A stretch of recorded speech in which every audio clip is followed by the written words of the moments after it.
rise to speak on this appropriation bill and what Labor has delivered in this budget.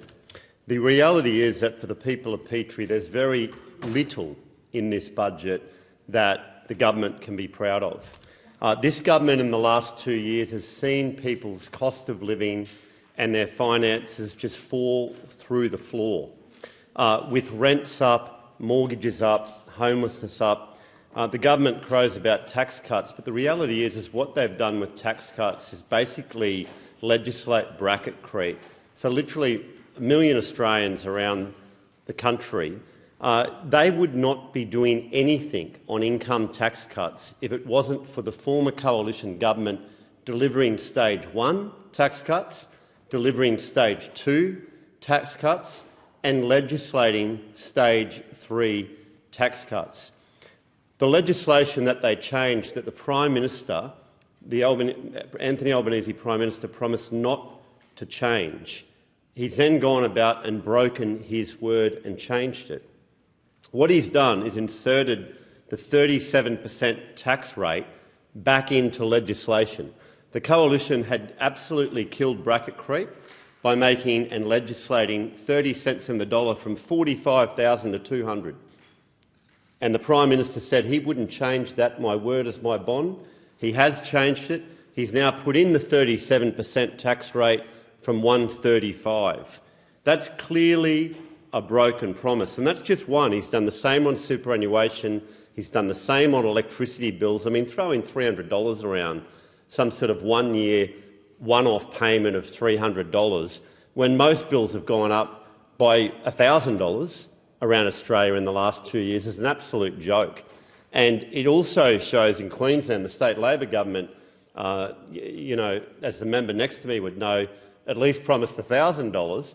It makes this government look absolutely lousy with a lousy $300. Queenslanders woke up going, well, hang on, the state Labor government's giving $1,000 and the federal government wants to give $300. I mean, how lousy can you get? And the next 3 years after that, you get a one-off payment. Years 2, years 3, years 4, you're always hit with higher electricity bills since this government's come in. So let's be clear that members in my electorate, people in my electorate, will receive tax cuts from 1 July. The coalition voted twice for that. Previously we were in government and now. And so let it be known that if it wasn't for the coalition, there would be no tax cuts, absolutely. There's little for housing. We're in the middle of a housing and homelessness crisis. Rents are up the last 2 years. Mortgages are up 12 times in the last 2 years.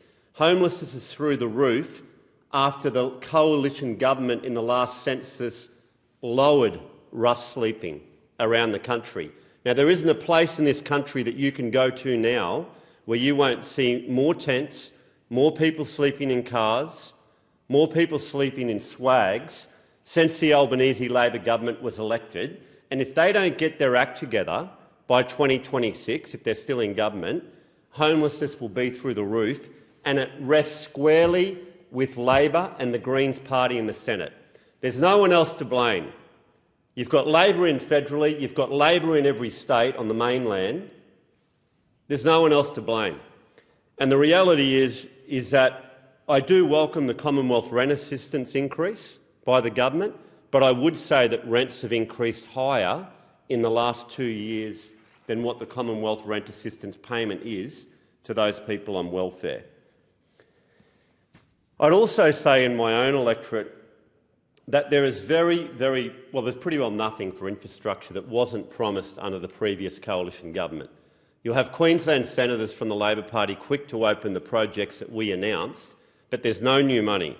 So all those volunteers in those sporting community groups and the jobs that go along with the infrastructure needed and how that improves communities, there's nothing. At the last election, I secured off the former Prime Minister $25 million in election commitments. Do you know how much the Labor Party promised? Nothing. Absolutely zero in Petrie, and so they're completely missing out. Now, I've engaged with the Prime Minister. I've always treated the Prime Minister respectfully. I've walked up to him and said, Prime Minister, Here's a list of Petrie projects that need funding that will help my community. If you could please consider it. Did it in last year's budget. Nothing last year, nothing this year. Projects like a high-performance centre for the NRL Dolphins that would benefit Redcliffe High and other programs in the area. The Redcliffe Tigers Australian Rules Club for women's change rooms, nothing for them. The Aspley Bowls Club to help people get out of the sun, safe outdoor exercise area, nothing for them. The Redcliffe League Softball, nothing for them either from the Albanese Labor government. The Peninsula Power Football Club, one of the best soccer clubs in Australia outside the A-League, nothing for them, new lighting. The Aspley Hornets in the southern end of my electorate, the AFL Club for women's change rooms, nothing for them. I mean, the government says they're doing a lot for women, but what you've seen in the last 2 years is more women and more partners, men as well, but a lot more women having to go back to work. Why? Because their cost of living's through the roof. You know, they can't. This is the problem. And they won't even fund women's change rooms at the Aspley Hornets. And I've got the sports minister right next door in the seat next door in the seat of Lily. Nothing. Missing in action. So, Deputy Speaker, I'll continue to raise these issues to make sure that Petrie gets their fair share, but under this government they're not getting anything. You've also got the Bald Hills Memorial Hall, where we need a toilet upgrade down there, and that's a very important hall. It was built after World War I, Anzac Hall. Mass amounts of people down there for Anzac Day that I was at again this year. $350,000 we needed from the Albanese government to upgrade there, nothing. Langdon Park lighting renewal with Redcliffe Little Athletics, nothing for them. The Burpengary East Men's Shed, $800,000 to install a new shed to facilitate that rapidly growing area where you've got retired men and other men, helps with their mental health, get together, use their hands, nothing for them.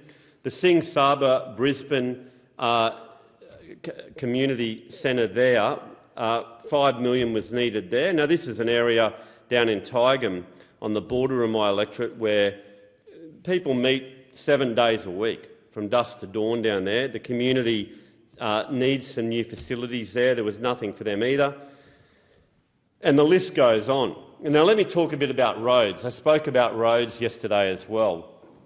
The reality is that 6 years ago, the former coalition government put in 80% of the funding to upgrade much-needed roads in Griffin and Marumba Downs.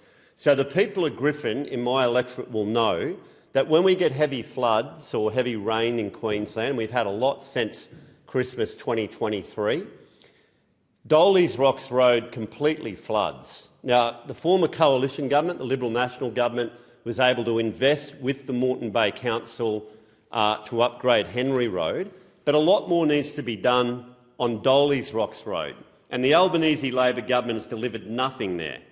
6 years ago, I got 80% of the funding to do the on and off ramps at Griffin and Marumba Downs as well. In the Premier's electorate, Stephen Miles, in Griffin and Marumba Downs. What's happened in the last 6 years? Nothing. Couldn't get that done either. Now, 4 months out from a state election in Queensland, all of a sudden they're like, oh, you know, let's get Linkfield Road going, or maybe we can get the on and off ramps happening. Too little, too late. Should have been done 10 years ago, should have been done 8 years ago, should have been done 6 years ago when the former coalition government funded 80% of these projects. And they did absolutely nothing. That's because the Premier is a partisan Premier when it comes to politics. If there's a good idea from the coalition, no, we can't support that. I mean, I've never met another state member like him. I got $2 million for a pool, to build a new pool at the Mango Hill Secondary College, and this bloke cancelled it, got Grace to cancel that project, and I had to give the money to the Lakes College at North Lakes, who are welcome to receive the funding. They've got a new pool there, 8 lanes, 25 metres, new North Lakes Mango Hill Swimming Club. But this is what it means when you have Labor members that are partisan, nothing gets built. And so I want to say to the people of Griffin, I won't be letting this go. Dolly's Rocks Road will be upgraded. Marumba Down and Griffin on and off ramps will be done, and whilst I'm your federal member, I'll keep raising it in Parliament. If we have to elect an LNP state government in October under the leadership of David Crisafulli to get it built, that's what we need to do. The Gateway Motorway, which also I got 80% of the funding for between Bracken Ridge and the Pine River 6 years ago. I got $800 million ready to go. And do you think the Palaszczuk Miles government could deliver that either? No. Nothing. Absolutely nothing. You're right, member for Bradfield. It's no good. And the current Albanese minister, the current Transport Minister, Minister King, also put a review on all these projects, which delayed the projects further in the last 2 years. And now they have capped that funding. And what's happened in the last 6 years after COVID, Deputy Speaker? Everything's gone up. So projects that were funded previously, like the upgrade on the Gateway Motorway, that was worth about $1 billion and we committed $800 million to, I think now that'll probably cost $1.5 billion to build. And this is really important because the people of Griffin, the people of North Lakes, the people of Mango Hill, the people of Deception Bay and Burpengary East, all of them coming down to work in the morning on the highway along the Bruce, get stuck there in that intersection. And once again, it looks like we'll need to elect an LNP state government to get this flowing, because the federal government can provide a lot of the money, but if the state government, through their transport and main roads, won't get it started, we need to change the government. That's been a real issue.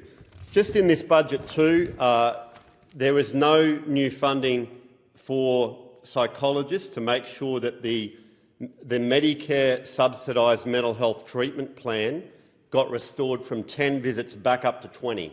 It was 20 under the coalition government. The Albanese government, under Minister Butler, has cut that down to 10 Medicare subsidised services. Now, just last week I was contacted by Catherine in North Lakes, who has been seeking mental health treatment through the Medicare subsidised program. She has almost reached her 10 sessions. She's happy with how her psychology sessions are going, and she wants the Albanese government to re-establish that 20 sessions. And so I wrote to Minister Butler to assist this constituent as a mental health priority, and she should be able to get those 20 treatments. And she has actually found a psychologist that is actually bulk billing her, which is rare as well. So we need to be looking after people like Catherine to make sure that she can get the 20 Medicare subsidised mental health treatment plans that she needs. And under a Dutton Liberal National government, if we're given the opportunity to govern next year, that will be restored. We will make sure that there's 20 subsidised visits to see psychologists, which was cut under the Albanese Labor government with the support of the Greens Party in the Senate. In Petrie, the government talk a lot about Medicare, right? As though there's some sort of Medicare belongs to them. Well, guess what? This is the facts. Bulk billing has dropped under the Albanese Labor government in Petrie, in Longman, in seats right around the country. It was 85%. That was the bulk billing rate in 2022, right? Guess what it is now in Petrie? Down to 75.5%. So that's a 10% reduction in bulk billing since the Albanese Labor government were elected. It's not good enough, and we'll keep fighting for better health services. The Leader of the Opposition, Peter Dutton, also outlined in his budget in reply speech that we will support the Royal Australian College of General Practitioners and the Australian Medical Association. A coalition government will invest a further $400 million to provide junior doctors who train in general practice to make sure we get more GPs with incentive payments, assistance with leave entitlements and support for pre-vocational training. The Coalition has welcomed the government's investment in longer consultation for women suffering from endometriosis and pelvic pain, and which they have acknowledged builds on the significant work that the former Coalition government did in this critical area under the leadership of Greg Hunt. But more needs to be done to support women's health, and as the opposition leader has committed to, we will continue to support measures and develop policy in this area, particularly in primary care for menopause and perimenopause. Deputy Speaker, as the federal member for Petrie, I'll continue to put the people of Petrie first and fight for their needs. Thank you.